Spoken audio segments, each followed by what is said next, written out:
अस्सलाम वालेकुम जी, मैं हूं नजमुल हसन बाजवा। आपको हमारे फेसबुक पेज और यूट्यूब चैनल पर खुश आमदीद। इंतहाई अहम खबरें हैं और कुछ ऐसी खबरें हैं जिनसे ये परेशानी भी अब लाहक होना शुरू हो चुकी है कि अगर चीज़ें ठीक तरह से ना हुई और अगर मामलात सही तरीके से ना हल हुए तो खुदा पाकिस्तान की खैर करे, चीज़ें पाकिस्तान के हक़ में बेहतर हों। क्योंकि नाज़रीन कराम, जो डायरेक्शन अब चीज़ों की होना शुरू हो चुकी है वो या तो बहुत अच्छा पाकिस्तान के लिए होगा, चीज़ें तय हो जाएंगी, सेटल हो जाएगा मामला, नहीं तो काम जो है वो बड़ी ही जो है ना वो एक अलग सूरत हाल इख्तियार करता चला जा रहा है। दो तीन चीज़ें आपको बतानी है। कुछ हंगामी मुलाकातों के बारे में खबर है कि हंगामी मुलाकातें हो रही हैं, फिर इमरान खान ने उसके ऊपर क्या जवाब दिया है ये मैंने आपके साथ शेयर करना है। और उसके बाद सूरत हाल जो है ना वो क्यों इतनी कॉम्प्लिकेटेड हो गई है ये भी बताना है। 150 लोगों की लिस्ट कौन सी है ये भी खबरें कुछ सामने आई हैं। और नाज़रीन कराम, कुछ मिफ्ता इस्माइल ने अमेरिका में बैठे हुए कुछ कुरानी आयात के बारे में कुछ इस तरह की बात की है कि इस वक्त जो है ना वो सोशल मीडिया पे ट्रेंड कर रहे हैं। उन्होंने क्या कहा, क्यों कहा, ये क्या बात हुई, मिफ्ता इस्माइल को ये कहना चाहिए था, ये नहीं कहना चाहिए था, लोग कितने हर्ट हैं, इस बारे में मैं आपके सामने जो है वो चीज़ें शेयर करूँगा। आज रात यानी कि जो गुज़िश्ता रात है, मेरी फवाद चौधरी साहब के साथ बात हुई प्रोग्राम में और मैंने उनसे बड़ा वाज़ेह सवाल पूछा। और मैंने उनसे ये पूछा फवाद चौधरी साहब से कि जनाब ये कुदवाई साहब से और ये जो मुलाकात के बारे में ख़बर है कि जनाब अकील करीम डैडी साहब से मुलाकात हो रही है, तो इन बातों में कितनी सदाकत है। तो इस बात को उन्होंने तस्लीम किया कि मुलाकातें हुई हैं, इस बात को उन्होंने तस्लीम किया कि बैकडोर राब्ते हुए हैं। लेकिन फवाद चौधरी साहब ने रात मुझे एक और खबर दी और उन्होंने कहा कि अब वो राब्ते ख़त्म हो चुके हैं। लेकिन हमारी मुलाकात नाज़रीन कराम ये कहती हैं कि ये मुलाकातें जो रात गए तक भी अभी भी हो रही हैं, किसी ना किसी तरीके से पैगाम रसानी हो रही है। इमरान खान को कुछ ऑफर्स की जा रही हैं और कुछ समझाने की कोशिश की जा रही है। लास्ट खबर ये थी कि दिसंबर के अंदर इलेक्शन की ऑफर की जा रही है। अब के बारे में चीज़ें जो है ना वो बड़ी मुख्तलिफ, इमरान खान की 3 डिमांड्स हैं मुख्तलिफ तरीक़ों से, तो मैं आपको बताऊं तो ये इमरान खान की 3 डिमांड्स हैं जो कि आज उसने वाज़े भी की हैं। इमरान खान की पहली डिमांड है कि जो ये चीफ इलेक्शन कमिश्नर है इसके मामले को सेटल किया जाए और इससे इस्तीफ़ा दिलवाया जाए और जो फ्री एंड फेयर इन्वेस्टिगेशन है तमाम जमातों की वो हो। दूसरा उनका मुतालबा है कि जुडिशल कमीशन बने सुप्रीम कोर्ट के अंडर जो कि ये ख़त वाले मामले को देखे। और तीसरा उनका मामला और सबसे जो जिसे मुझे कहना चाहिए कि प्राइम मामला है, इमरान खान ये कहते हैं कि जनाब अर्ली इलेक्शंस करवाए जाएं। अब इस यहाँ से कुछ पैगाम उधर जा रहे हैं, उधर से कुछ पैगाम इधर आ रहे हैं। आखिरी खबर ये है कि बात कहीं बन नहीं रही है और कॉम्प्लिकेटेड हो गया है, पेचीदा हो गया है। और अब हालात, अब इसी तनाजुर में शायद खावर घुमन साहब ने भी इस बारे में लिखा है और मेरे ख्याल से वो इसी बारे में जो है ना वो इसका जिक्र कर रहे थे। Things are getting quite complicated, God bless Pakistan, कि चीज़ें बड़ी जो है ना वो पेचीदा हो रही हैं। हो सकता है उन्होंने किसी और तनाजुर, क्योंकि वो भी बाखबर हैं, खबरें तो उनको भी मिल रही होंगी कि क्या हो रहा है क्या नहीं हो रहा, तो हो सकता है उन्होंने और तनाजुर में भी लिखा हो। लेकिन डेफिनेटली यहाँ पर भी सूरत हाल जो है बिल्कुल एन मिस्ताक आती है कि चीज़ें बहुत पेचीदा हो गई हैं और खुदा जो है वो पाकिस्तान की खैर करे। इसके अलावा जनाब वाला बताया गया है कि 150 बंदों की एक लिस्ट है और वो 150 बंदों की लिस्ट वो है जिनको NRO2 दे दिया गया है। अब आप कहेंगे यार ये NRO2 क्या है, तो जनाबे वाला ये अरशद शरीफ साहब ने ये लिस्ट जारी की है और मैं आपको बताऊं, उन्होंने कहा जी names of 150 people including those of Sharif and Zardari family removed from ECL, NRO2 implementation begins.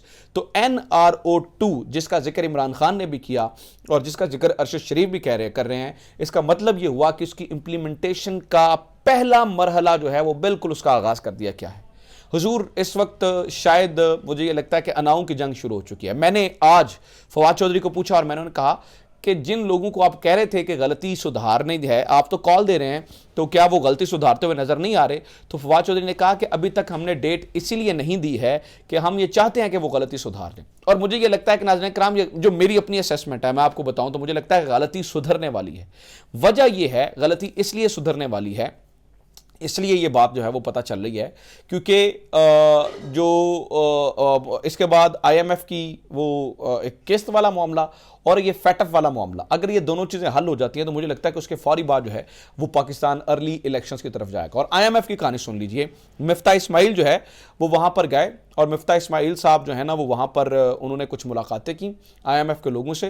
पहले तो वो क्लीन बोल्ड हो गए, उनसे कुछ सवालात किए गए, जैसे कि मिफ्ता इस्माइल साहब से जो है ना वो क्रिप्टो के बारे में पूछा गया, मिफ्ता इस्माइल साहब से जो है ना वो डिजिटल करेंसी के बारे में पूछा गया। तो ही वाज जस्ट लाइक को बंदा जैसे कि जिसको कुछ समझ नहीं आ रहा होता, जो शल हो जाता है, कुछ इस तरह से जो है ना वो उन्होंने रिएक्ट किया। उसके बाद उन्होंने इमरान खान का मजाक उड़ाने के चक्कर में कुछ कुरानी आयात का, यानी कि अमर बिल मारूफ और नही अनिल मुनकर के बारे में जो है वो उन्होंने हंसते हुए एक बात की, और उन्होंने उसको जो है ना वो जो फाइटर्स हैं वहाँ पर हमारे हमसाया ममालिक में लड़ते हुए एक खास मकसद के लिए उनके साथ मिला दिया। मैं नाम नहीं लूँगा, मैं ज़्यादा बात को जो है वो मजहबी तौर पर हवा नहीं देना चाहता, क्योंकि इससे लगेगा जैसे कि मैं किसी के खिलाफ जो है वो कंपेन कर रहा हूँ मज़हब का नाम लेकर। खुदा न खास्ता मैं ये नहीं चाहता हूँ, लेकिन जो मतलब इस तरह की बातों से तौहीन होती है और जो दिल आज़ारी होती है वो डेफिनेटली जो है वो उसको समझना चाहिए, और वो दिल आज़ारी लोगों की हुई है।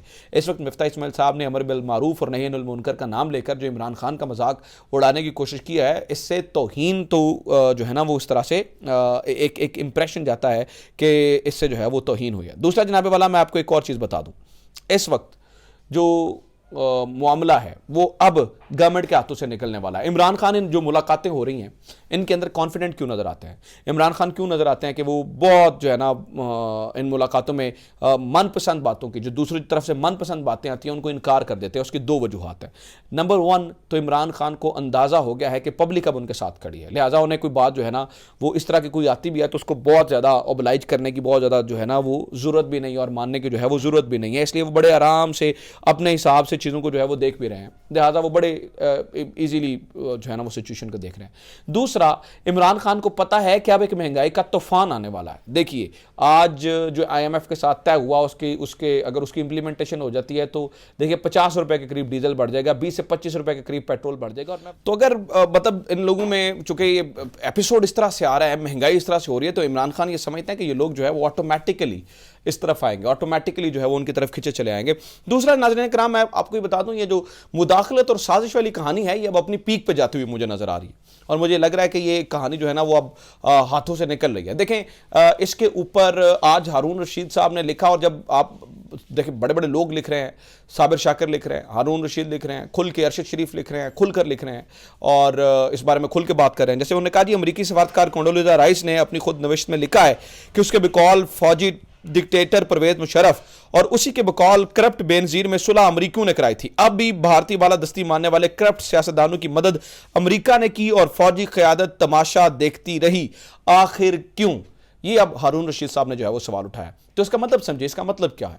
इसका मतलब यह है कि अवाम के अंदर एक बयानिया बनना शुरू हो चुका है, और इस बात का मेरे ख्याल से पाक फौज और दीगर इदारों को देखना होगा कि वो इस मामले को किस तरह से देखते हैं, क्योंकि इस वक्त जो सिचुएशन बनी हुई है शायद इस तरह की सिचुएशन हमने तारीख में नहीं देखी है। और अगर इस तरह से जो है ना वो लिखना शुरू कर दिया जाता है, और पाक फौज को भी बहुत सारी चीज़ों में देखना होगा कि अवाम के जज्बात क्या हैं, और वो अवाम के जज्बातों के मुताबिक अगर थोड़ा सा जो है वो उस तरह से चीज़ें नहीं होती हैं तो डेफिनेटली उसका नुकसान इदारे को होता है, और उसका नुकसान इदारे को हो सकता है। वो अपनी मेरे ख्याल से भरपूर कोशिश कर रहे हैं, फैसिलिटेशन भी प्रोवाइड की जा रही होगी डेफिनेटली, जो मुलाकातें हो रही हैं उस बारे में बातचीत जो है वो हो रही है, लेकिन मामला जो है वो किसी हल की जानिब जो है वो, मुझे अगर मैं कहूँ ना कि बिल्कुल बाता नज़र आए, वो नहीं हो रहा। सूरत हाल बहुत कॉम्प्लिकेटेड हो गई है, एक कह लें कि एक पेचीदा सी सूरत हाल बन चुकी है।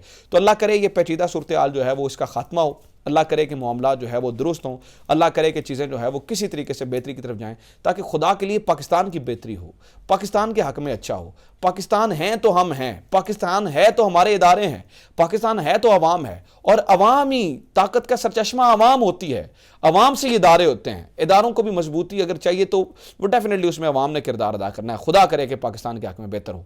अपना ख्याल रखें। खुदा हाफिज़। पाकिस्तान जिंदाबाद।